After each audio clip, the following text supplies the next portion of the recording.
Hi friends, welcome back to the channel. Uyire Unnale episode 26.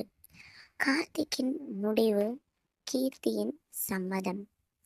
கடைசி எபிசோடில் கீர்த்தியின் செம் study leave டிஸ்கஷனுக்கு பிறகு இன்று கல்லூரியில் செமஸ்டர் லீவ் அறிவிக்கப்பட்டிருந்தது. அடுத்த நாள் காலை கார்த்திக் வழக்கம் போல் அதிகாலையிலேயே எழுந்து ஜாகிங் முடித்துவிட்டு வீட்டிற்கு வந்தான். கீர்த்தி இன்னும் நன்றாக தூங்கிக் கொண்டிருந்தாள். அவன் மெதுவாக அறைக்குள் வந்து கீர்த்தி என்று அழைத்தான். அவள் இன்னும் தூங்குவதைக் கண்டு பின் கீர்த்தி மெதுவாக கண்ணை திறந்தாள். என்னங்க என்றாள். எழுந்துரு, காலேஜ் போலையா? இன்னைக்கு இருந்து எனக்கு ஒரு 15 நாள் லீவ், செம் ஸ்டடி லீவ் சொன்னேன்ல என்று கீர்த்தி கார்த்திக்கிடம் சொன்னாள். அப்படியா, இன்னைக்கு இருந்து தான் அது ஸ்டார்ட் ஆகுதா என்றான். ஆமாங்க என்று தூக்க கலக்கத்திலேயே சொன்னாள் கீர்த்தி. சரி சரி, நீ படு, நான் ஆஃபீஸ் கிளம்புறேன் என்று சொல்லிவிட்டு கார்த்திக் வெளியே சென்றான். சிறிது நேரம் கழித்து கீர்த்தி எழுந்து குளித்துவிட்டு ஹாலில் வந்து அமர்ந்தாள். பிறகு கார்த்திக்காக காலை உணவை சமைத்து வைத்துவிட்டு சற்று ஓய்வாக அமர்ந்திருந்தாள் கீர்த்தி.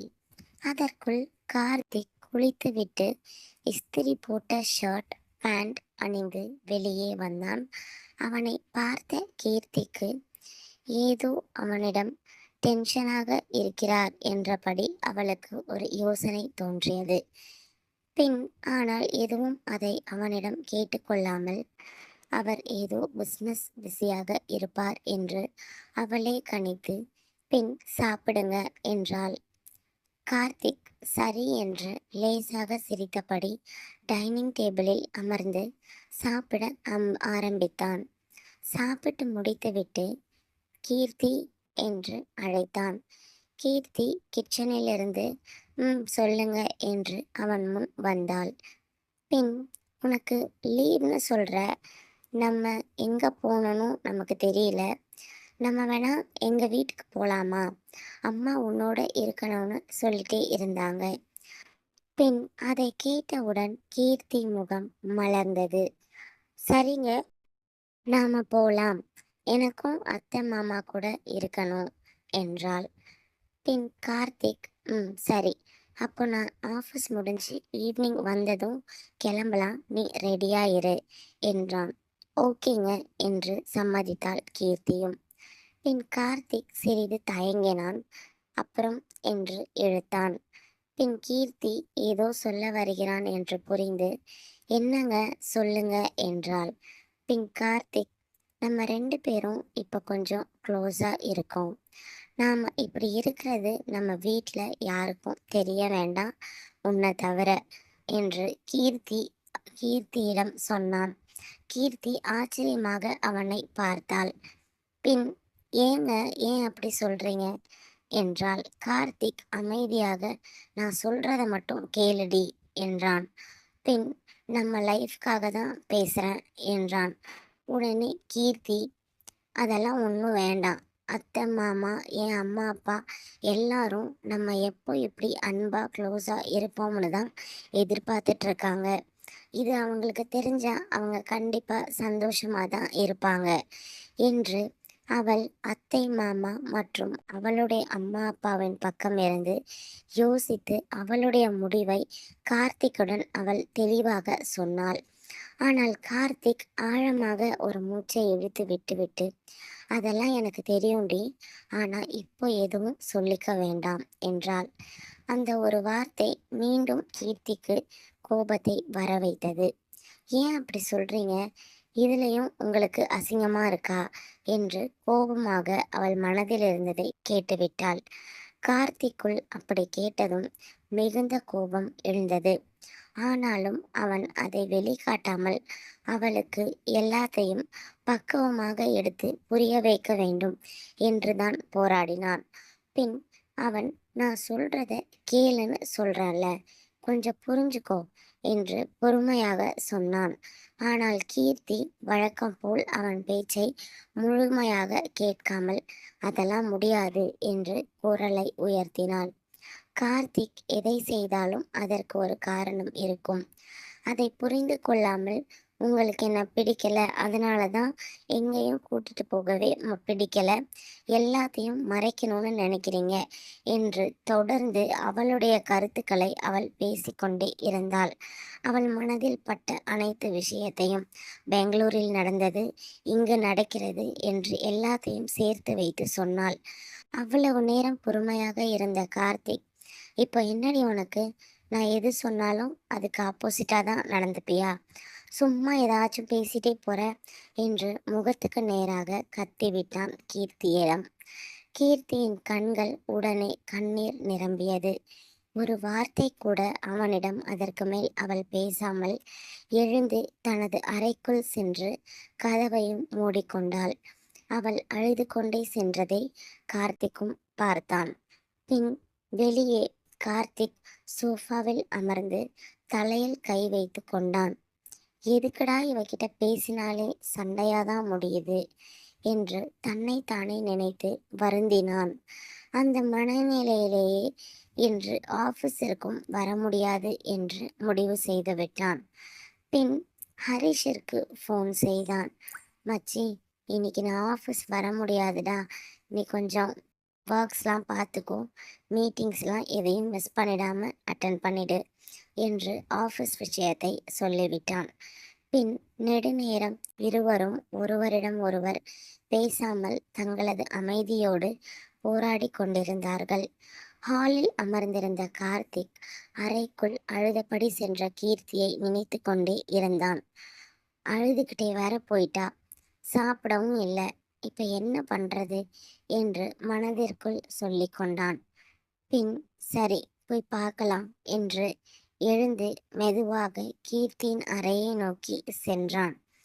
பின் அறை கதவின் முன் வந்து மெதுவாக தட்டினான் கதவை. கீர்த்தி எந்தவித பதிலும் இல்லை. மீண்டும் கீர்த்தி என்றான். அமைதியே இருந்தது. பின் நான் சொல்றத கொஞ்சம் கேளுடி. எந்த பதிலும் அவளிடமிருந்து வரவில்லை. பின் கார்த்திக் மீண்டும் டோர் ஓபன் பண்ணடி என்றான். அதற்கும் அவனுக்கு அமைதியே பதிலாக இருந்தது. பின் சிறிது நேரம் காத்திருந்தவன், இப்போ நானே உள்ள வந்துடுவேன் என்றான். அதற்கும் அவள் பேசவில்லை. இறுதியாக கார்த்திக் தன்னிடமிருந்த ஒரு சாவியை வைத்து கதவை திறந்து உள்ளே சென்றான். கீர்த்தி கட்டிலின் ஓரத்தில் சுருண்டு படுத்தபடி அமைதியாக அழுது கொண்டிருந்தாள். அவளை அந்த நிலையில் பார்த்ததும் கார்த்திக்கின் மனம் சற்று தடுமாறியது. அவளின் நிலையை அவனால் தாங்கிக் கொள்ள முடியவில்லை.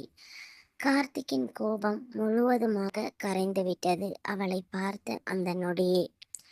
ஒரு வார்த்தை கூட பேசாமல் மெதுவாக அவனும் அவள் பின்னால் சென்று அவளை பின்னால் இருந்து இறுக்கமாக அணைத்து கொண்டு அவளுடன் படுத்து கொண்டான். பின் தன் பக்கம் அவளை இழுத்து கொண்டான். கீர்த்தி முதலில் எதுவும் பேசவில்லை.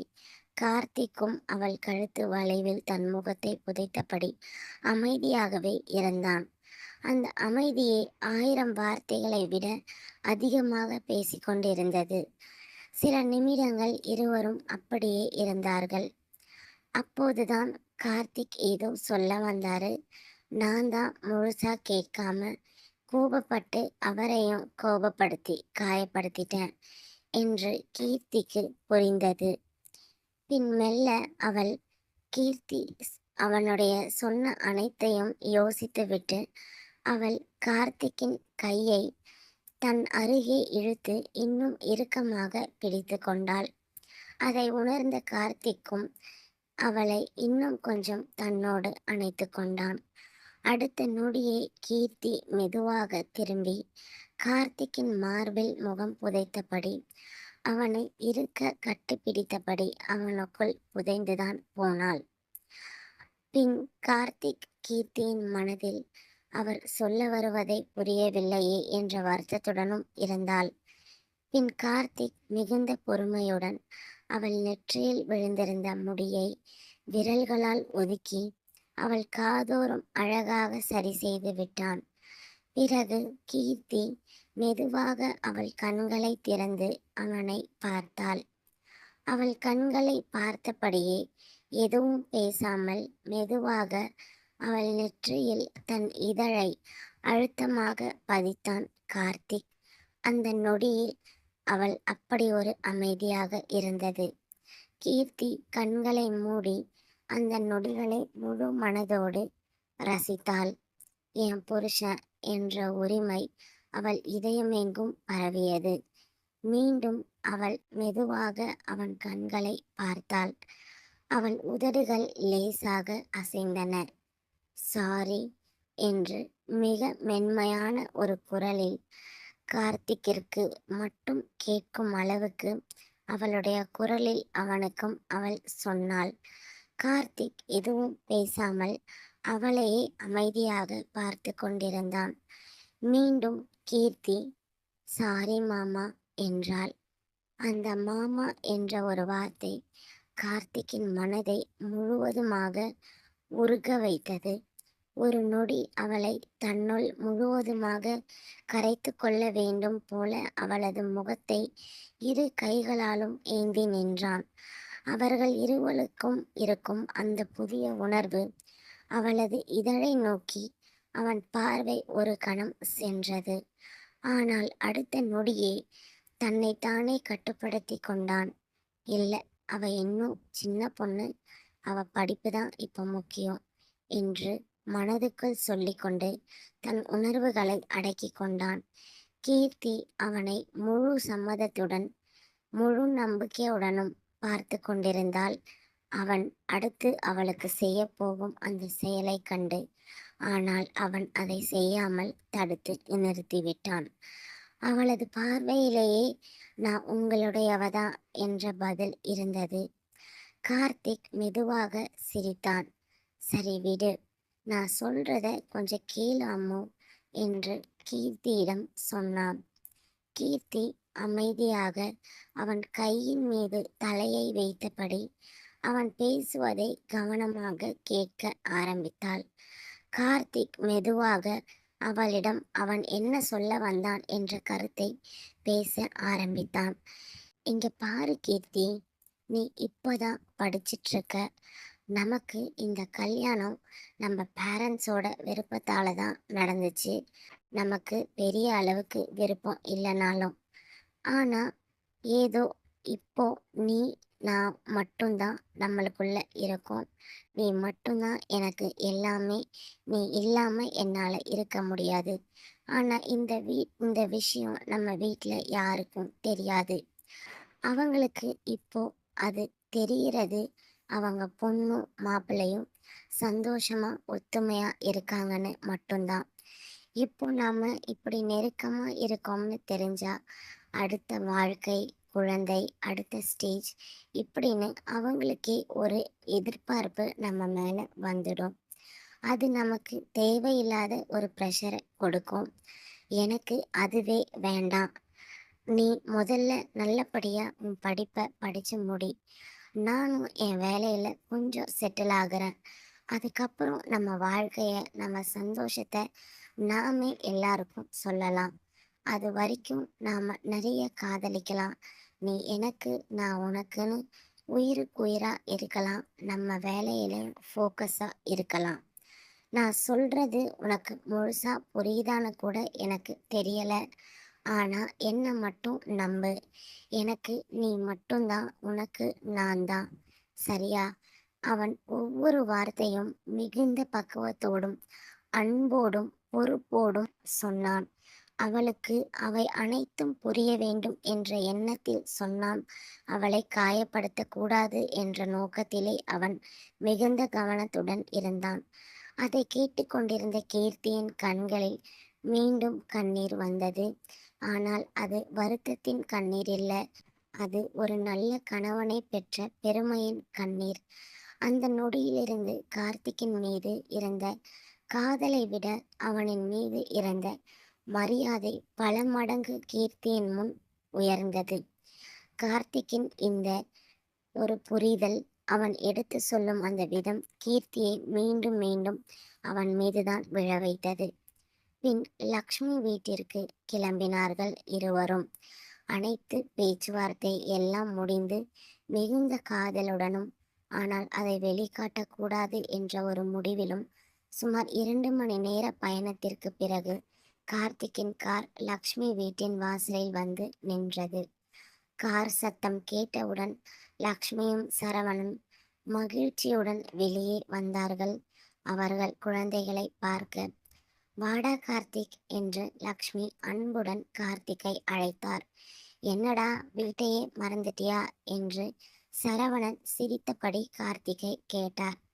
அப்படிலாம் இல்லப்பா என்று மட்டும் சொல்லிவிட்டு அவர்களது பேச்சை கூட முழுவதுமாக கேட்காமல் கார்த்திக் அவசரமாக வீட்டிற்குள் சென்று விட்டான். அதை பார்த்த லக்ஷ்மி, இவன் இன்னும் மாறவே இல்லையாமா என்று சிரித்தார். கீர்த்தியும் மெதுவாக ஆமா அத்தை என்று சிரித்தாள்.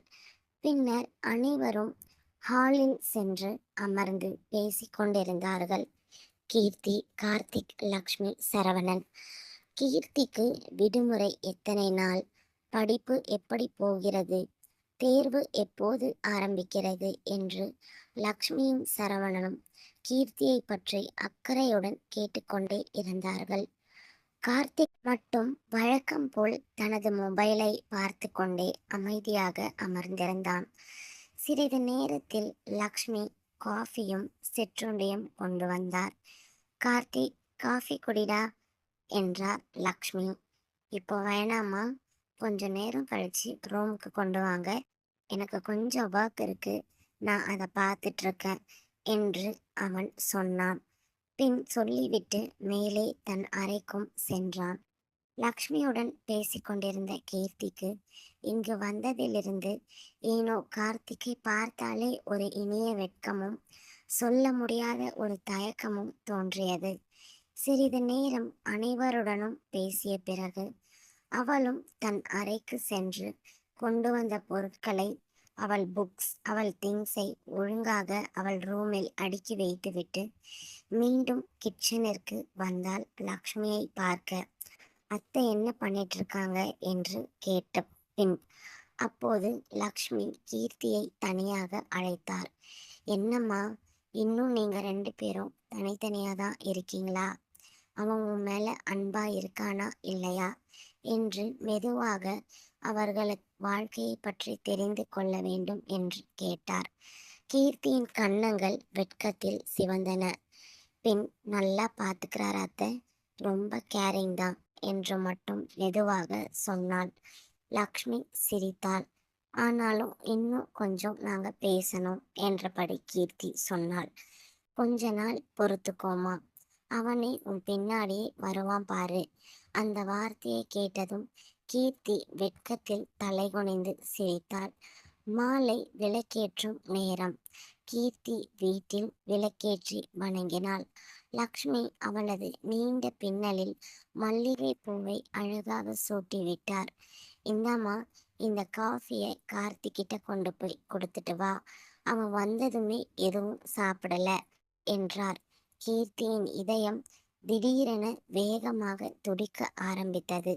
கார்த்திக்கின் பெயரை கேட்டாலே அவளுக்கு ஏதோ ஒரு புது உணர்வு இந்த வீட்டில் வந்தது. பின் பல நாட்களுக்கு பிறகு, அதுவும் இப்போது அவர்களுக்குள் காதல் மலர்ந்த பிறகு கார்த்திக்கின் அறைக்குள் செல்ல போகிறாள். மனதுக்குள் சொல்ல முடியாத மகிழ்ச்சி, அதோடு சிறிது பயமும், நிறைய வெட்கம் அனைத்தையும் சுமந்தபடி மெதுவாக படிகளை ஏறினாள். அவன் அறை வாசலுக்கு வந்து நின்றாள். பின் சிறிது நேரம் அப்படியே நின்றுவிட்டு மெதுவாக கதவையும் தட்டினாள்.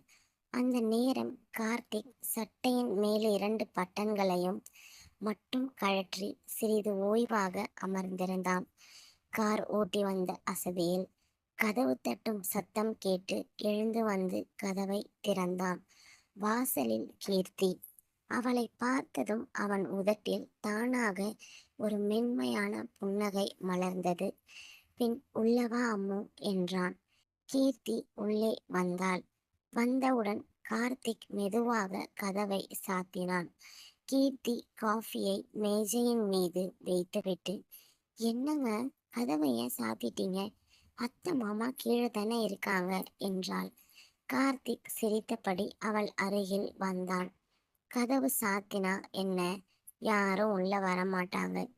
2 நிமிஷம் பேசிட்டு போடி" என்று சொல்லிக்கொண்டே அவள் பின்னால் வந்து நின்றான். மெதுவாக அவளை அணைத்து கொண்டான். பின் கீர்த்தி வெட்கத்தில் கண்களை மூடிக்கொண்டாள். சிறிது நேரம் கழித்து அவன் பக்கம் அவள் திரும்பி நின்றாள். அவன் சட்டையை பார்த்தாள். "என்னங்க இது, சட்டை பட்டனே போடல" என்று வெட்கத்துடன் சொல்லிக்கொண்டே அவளை ஒவ்வொரு பட்டனாக மாட்ட ஆரம்பித்தாள்.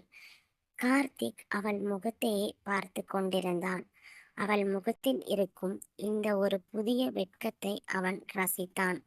அவள் பட்டனை மாட்டி முடித்ததும், "யாராவது வந்துடுவாங்க, கொஞ்சம் தள்ளி நில்லுங்க" என்றாள். "வரமாட்டாங்க" என்று குறும்பாக சொல்லி சிரித்தான் கார்த்திக். அடுத்த நொடி அவளை மெதுவாக இரு கைகளிலும் தூக்கினான். "ஐயோ கார்த்திக்" என்று சிரித்தபடி அவன் தோளை பற்றி கொண்டாள். அவன் அவளை ஒரு சுற்று மெதுவாக சுழற்றிவிட்டு மீண்டும் மெதுவாக கீழே இறக்கினான். கீழே இறங்கியவுடன் அவளுக்கு கார்த்திக் செய்ததை நினைத்து ஒரு நிமிடம் வெட்கம் தள்ளாது அவன் கதவை திறந்து ஓடிவிட்டாள். கீர்த்தி, "இருடி கொஞ்ச நேரம்" என்று சொல்லி முடிப்பதற்குள் அவள் மறைந்தாள். கார்த்திக்கின் மனம் மிகவும் சந்தோஷத்தில் திளைத்து போனது. அவர்களின் இந்த சுவாரஸ்யமான காதல் பயணத்தை இன்னும் அழகாக அடுத்த அத்தியாயத்தில் பார்க்கலாம். தொடரும். ஃப்ரெண்ட்ஸ், இந்த ஸ்டோரியை நீங்கள் நல்லா படித்து எப்படி இருந்துச்சுன்னு எனக்கு கமெண்ட் பண்ணுங்கள். உங்களுக்கு இந்த எபிசோட் எப்படி இருந்தது? உங்கள் கருத்துக்களை எனக்கு பதிவு பண்ணுங்கள். அடுத்து என்ன நடக்கும்னு நினைக்கிறீங்க? உங்கள் கெஸ்ஸையும் எனக்கு சொல்லுங்கள். இந்த ஸ்டோரி பிடிச்சிருந்தா லைக் செஞ்சு என் சேனலை சப்ஸ்கிரைப் செஞ்சு சப்போர்ட் பண்ணுங்கள். உங்கள் ஆதரவே இந்த கதையை இன்னும் அழகாக எடுத்துகிட்டு போகும். தேங்க்ஸ் ஃபார் வாட்சிங் அண்ட் பாய்.